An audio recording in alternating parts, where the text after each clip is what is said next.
Kenapa semakin paham orang tentang agama, justru semakin mengajak yang lain untuk mengajak kerusakan?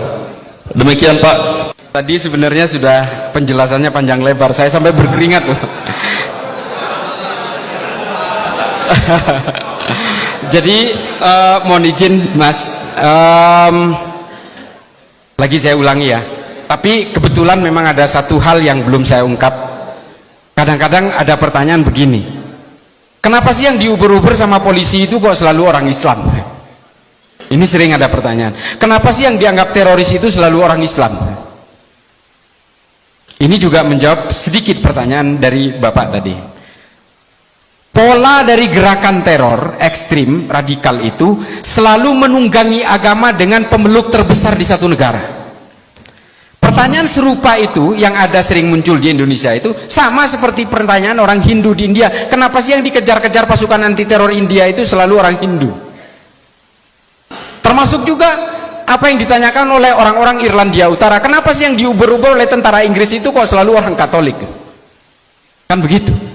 Dan kenapa oleh orang-orang Katolik di Spanyol, di Basque, dari kelompok ETA itu, kenapa sih kok orang Basque terus? Kenapa orang Spanyol Utara terus yang diuber-uber oleh pasukan anti teror Spanyol?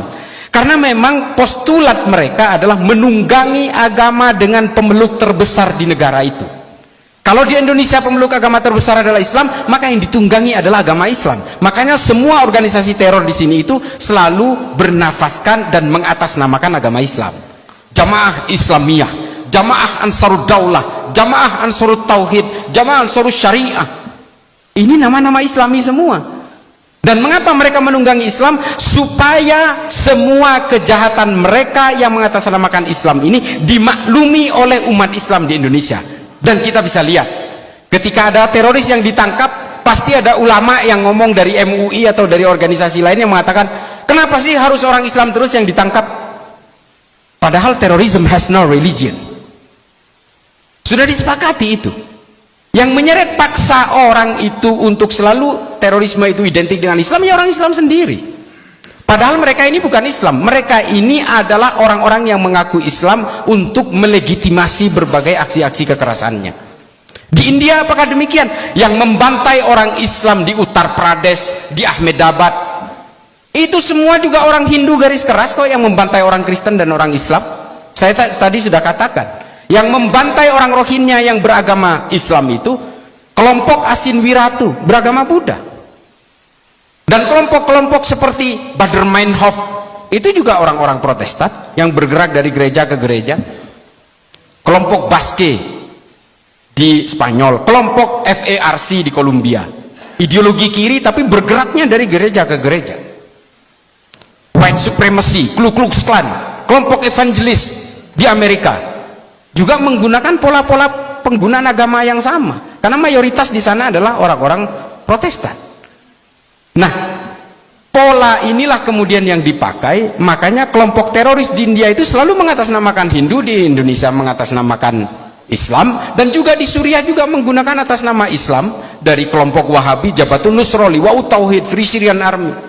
Mereka menganggap Syiah bukan Islam, tapi mereka juga membombardir berbagai masjid. Makanya Syekh Ramadan Al-Buthi ketika sedang memberikan halakoh tentang tafsir Al-Quran, dibom juga oleh kelompok Jabhatun Nusra. Berbagai pengeboman masjid demi masjid juga dilakukan oleh sesama orang Islam karena persoalan-persoalan politik.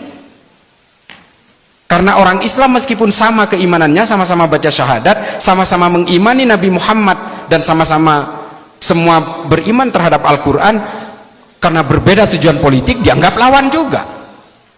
Nah ini yang kemudian menjadi persoalan Bapak. Kenapa agama itu kemudian menjadi brutal, menjadi keras, lalu menganggap orang yang berbeda dengan dia ini dianggap lawan?